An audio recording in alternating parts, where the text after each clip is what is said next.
Yeah. Good to be back in the win column. Yes. And really kind of a complete game. Patton struggled a little bit, but did you feel like it was a complete performance by your guys? Yeah. I thought early on we pressured him a little bit. Fortunately, didn't come up with a big hit early on, but it's, you could see the quality of the bats were better.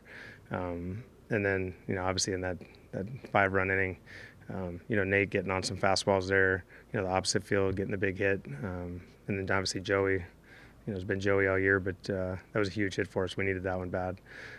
But I thought, Dane getting into the 7th inning, gave him a little bit longer leash than, we've been giving him normally. So that was kind of nice. And to see this guy's a competitor, he wants the ball. I can't wait to get him on like a normal pitch count and just see what this kid can do, because he's got the drive, he's got the competitiveness, he's got the pitches to go with it. So to get into that 7th inning, obviously he walked the leadoff guy, but got the punch out there. And, I thought Barlow been impressive, man, for a young kid to come in, and he's been really good. He's been really good at just executing pitches and getting out of that inning. And then obviously Patton, a little bit of struggle there, but he's been one of our best guys. And Joely come in, and Kennedy slammed the door. So, yeah, it was a good game, and obviously our guys are in there celebrating, and as they should. It's been a tough stretch for us, but we got to come back and do it again tomorrow. In a season that needed questions answered, is Dane Dunning answering one of those? He's answering a lot of them for me. I know that, and I know a lot of people in the organization feel the same way. I know, upstairs we feel the same way. Coaching staff loves him. They just love this kid's makeup, man. He reminds me a little bit of, I haven't got a chance to really sit down with Leiter, but you get that kind of makeup with the stuff to go with it, the competitiveness, the fearlessness. This kid wants the ball every time. He's not afraid of anything. He does his homework. He's really learning from Gibby how to prepare. So you talk about a complete package of a pitcher built to handle the 30-plus starts, and then in the postseason, that's the kind of makeup this kid has and the intelligence he has. So it's good to see him physically kind of pushing through the end of the season. I know we've kind of shortened him at times, but I think it's really important that he goes through this whole 6-month stretch and physically pitches the whole year. Joey made it a point in his post-game interview on the field to thank the Rangers fans in case he doesn't get that opportunity to do so. Does that kind of, make things a little more real, even though nothing is set yet, but just the possibility of it looming? Yeah, it hurts. It hurts. Obviously he's very, very aware of it, and I don't want to see him go. Obviously, I love the kid dearly, and he's obviously a huge part of what we do here and how we do it. And you saw it tonight. I know he had, his first couple of bats he wasn't, happy with, but throws out the first guy at second base, throws out another guy. It's like this guy's just constantly doing things, not just hitting 500-foot homers, but he's playing the game. He's having good at-bats, and then obviously to get the huge hit there that we've been needing for a long time, it just speaks volumes of the type of player this kid is. Thanks, Woody. Okay, Evan. Hey, what is the sense of relief for this team right now after tonight? I didn't realize it's been 18 days, so it's a pretty big sense of relief. There's no other way to put it. It's been hard to win a game, and we finally did. So I'm fully aware that we had to come back and do it again, and to be a good team, you got to do this more than once.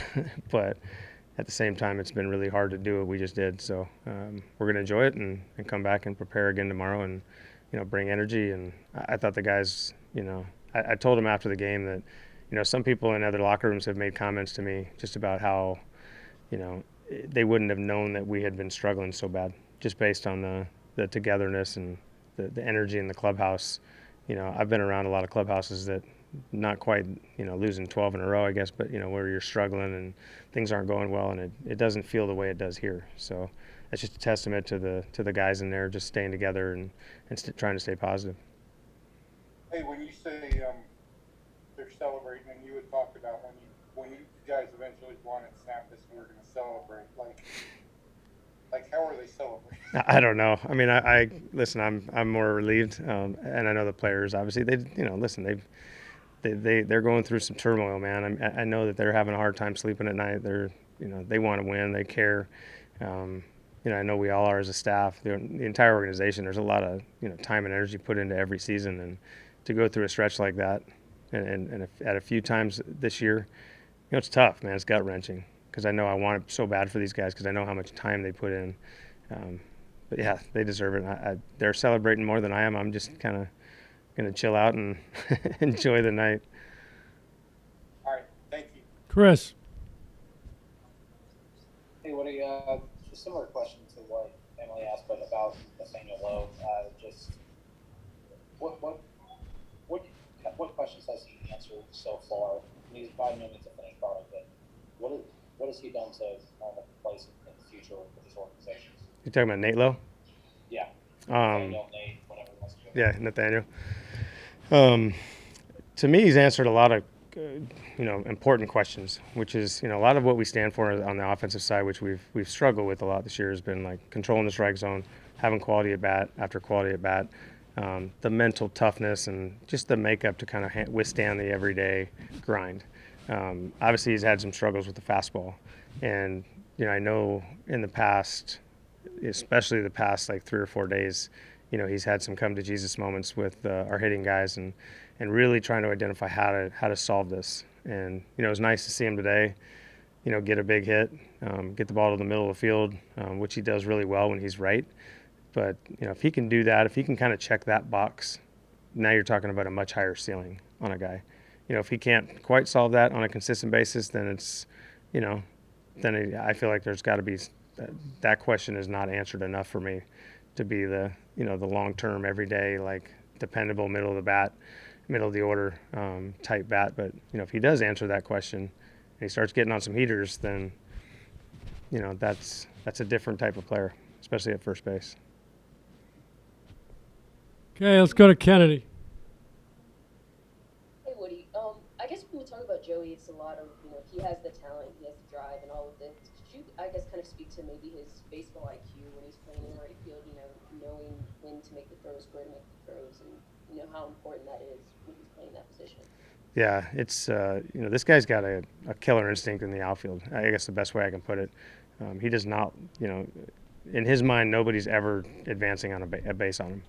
Tonight I thought he threw like a no-look throw to third almost. I didn't see the replay, but he's coming up throwing and just kind of was able to throw it on a line kind of this way. But he's very aware of where runners are. He attacks the baseball. It's if you're going to teach a guy how to play outfield, especially a corner outfield spot, you should have him watch video of Joey Gallo. I mean, that's the best way I can put it, because he attacks the ball down the line. He attacks the ball in the outfield, near the wall, balls in the gap. I mean, the way he throws, the positions he catches the ball in and then able to get his feet in a position to throw, it's textbook. And obviously he's got a cannon for an arm and he's fast.